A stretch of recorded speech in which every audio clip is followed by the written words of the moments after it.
वो देश बहुत मुश्किल से इन्वेस्ट कर पाएंगे भारत में जिनका लैंड बॉर्डर भारत से मिलता है, इंक्लूडिंग चाइना। अब आप बोलेंगे साहब चाइना के साथ तो बॉर्डर मिलता है, इंक्लूडिंग चाइना क्यों?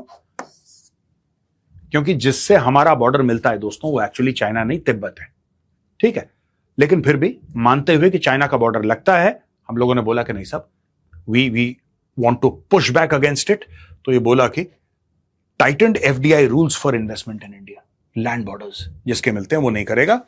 मई 2026 में सरकार ने थोड़ा सा इसको ईज करा, थोड़ा सा नरमी आई। Post May 2026 Chinese linked investors started submitting proposals across various sectors. तो ये अब लोग बोलेंगे साहब कि ये $500 मिलियन की इन्वेस्टमेंट ये तो कुछ भी नहीं है।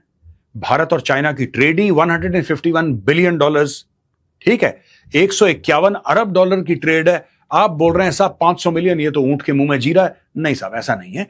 बात यह है कि मई, हम लोग अगस्त में हैं, मई में सबमिट हुआ है, यानी कि 1.5 महीने के अंदर ये तकरीबन 500 मिलियन तक पहुंच गई। ये पूरे साल का फिगर नहीं है, ये तकरीबन 1.5 महीने का फिगर है। आप पहले ये बात समझ लीजिए, तकरीबन 1.5 पौने 2 महीने का फिगर है ये, यानी कि साल में कितनी हो सकती है वो देखने वाली बात है। और यहां पे देखिए इन्वेस्टमेंट जो होती है दोस्तों, चाइना 2 किस्म की इन्वेस्टमेंट करता है। एक किस्म की इन्वेस्टमेंट चाइना करता है फेल्ड स्टेट्स में, मैं आपको बताता हूं, जैसे पाकिस्तान है, फेल्ड स्टेट्स में करता है इन्वेस्टमेंट, और उस इन्वेस्टमेंट का रिटर्न नहीं चाहिए चाइना को। चाइना को जमीन चाहिए, चाइना को एक्सेस चाहिए, चाइना को कंट्रोल चाहिए।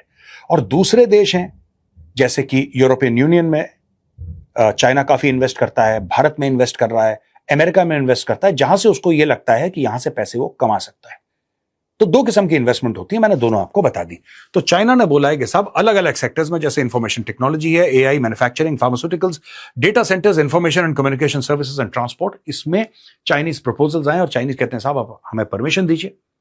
परमिशन देने के बाद हम इसमें इन्वेस्ट करना चाहते हैं। और दोस्तों ये जो इन्वेस्टमेंट आया है सिर्फ चाइना से नहीं आया है, यहां पे यूएसए है, Mauritius, Singapore, Japan, south Korea, Luxembourg, केमन आइलैंड्स। लेकिन चाइना इसलिए जरूरी है क्योंकि पहले हमने ये ये कानून बन गया था भारत में कि साहब जो हमारे लैंड बॉर्डर्स हैं उनके साथ जो देश लगते हैं उनको रोका जाएगा।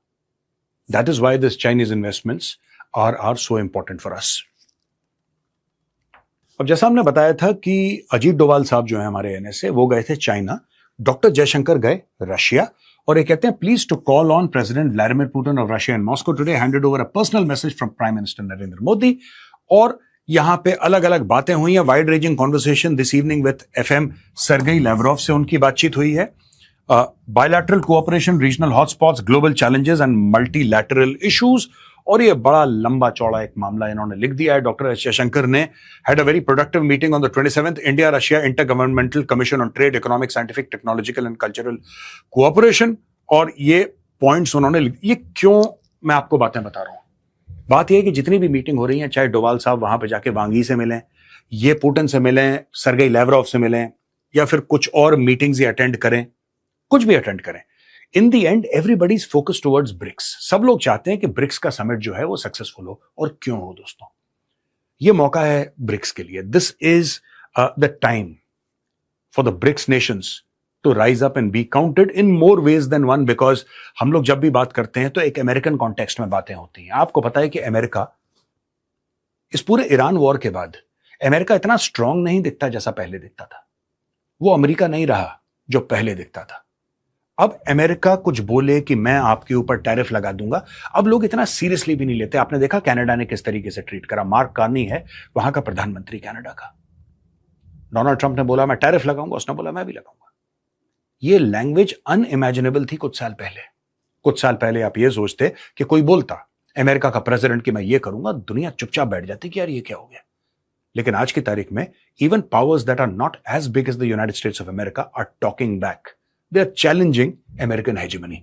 यही चीज देखिए, चाहे आप डॉलर ट्रेड की बात करें, चाहे अमेरिका की रैंडमनेस, एक घमंड आ गया, एक गुरूर आ गया कि नहीं अगर तुमने रूस से तेल खरीदा।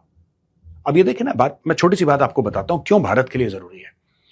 अगर भारत रूस से तेल खरीदेगा तो भारत गुनहगार है, भारत के पैसे से यूक्रेनियंस को मारा जा रहा है। इसीलिए भारत के ऊपर 50% टैरिफ लगने चाहिए, क्योंकि सजा तो मिलनी चाहिए, गुनाह तो है। लेकिन अगर अमेरिका मिलियंस ऑफ डॉलर्स का यूरेनियम खरीदता है रशिया से, मिलियंस ऑफ डॉलर्स का यूरेनियम खरीदता है रशिया से। तो अमेरिका बिल्कुल ठीक है।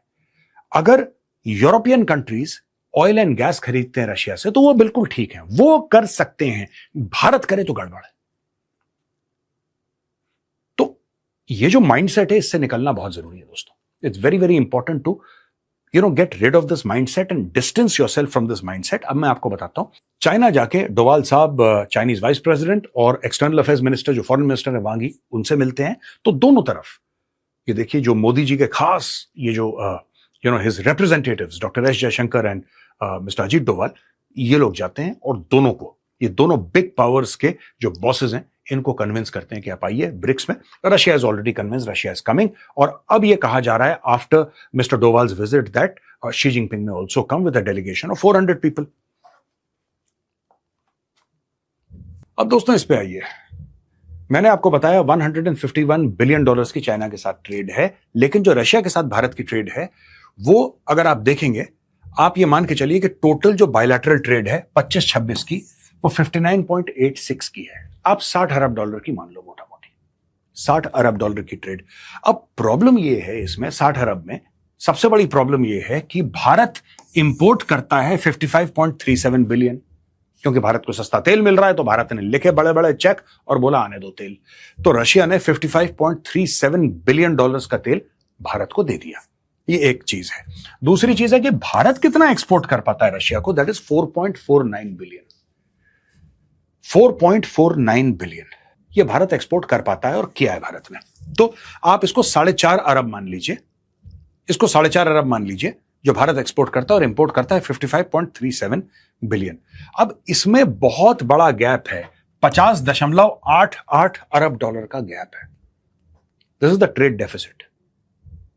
अब भारत इसको पूरा कैसे करे? मेरा यह मानना है कि रशिया के साथ ये सब चीजें करना बहुत मुश्किल है। हां, हम लोग ये बात कर रहे हैं कि 100 अरब डॉलर की बायलैटरल ट्रेड, अगर हमारी 100 अरब डॉलर की ट्रेड हो जाती है, आप बात मानिएगा, भारत 90 अरब डॉलर का तेल खरीद रहा होगा रशिया से और 10 अरब का माल बेच रहा होगा। ये मैं आपको बता दूं, उसका कारण है, और उसका कारण है ज्योग्राफी और सिचुएशन एंड जियोपॉलिटिक्स। अब है क्या, अगर आप मैप को देखेंगे तो मैप में आपको साफ दिखता है कि भारत साउथ में है, चाइना ऊपर है, और चाइना के ऊपर रशिया है, बीच में आपको मंगोलिया भी दिख जाएगा, लेकिन Russia is at the top, right at the top.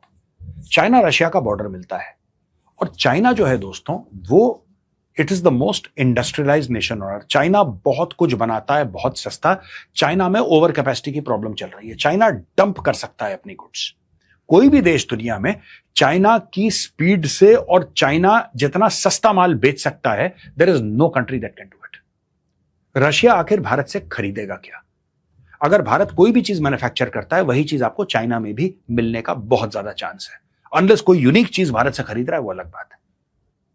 लेकिन रशिया की एक बात तो तय है कि रशिया की ट्रेड चाइना के साथ बहुत ज्यादा है, चाइना का सपोर्ट है। इसलिए अगर हमें, देखिए, ये थोड़ा बहुत कम हो सकता है, आप रशिया से बात करेंगे कि साहब आप भी कुछ खरीदिए, आप हर चीज चाइना से करें, वो काम हो सकता है। लेकिन रशिया के ऊपर फिर सैंक्शंस हैं, स्विफ्ट से ट्रांसफर के चैलेंजेस हैं रशिया के साथ। It becomes very difficult for a country like India.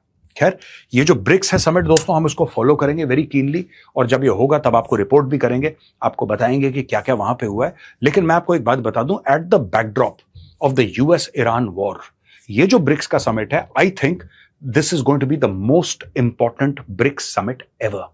जो ब्रिक्स का इतिहास है उसमें सबसे ज्यादा इंपॉर्टेंट ये समिट होने वाला है, जो इस बार भारत में हो रहा है।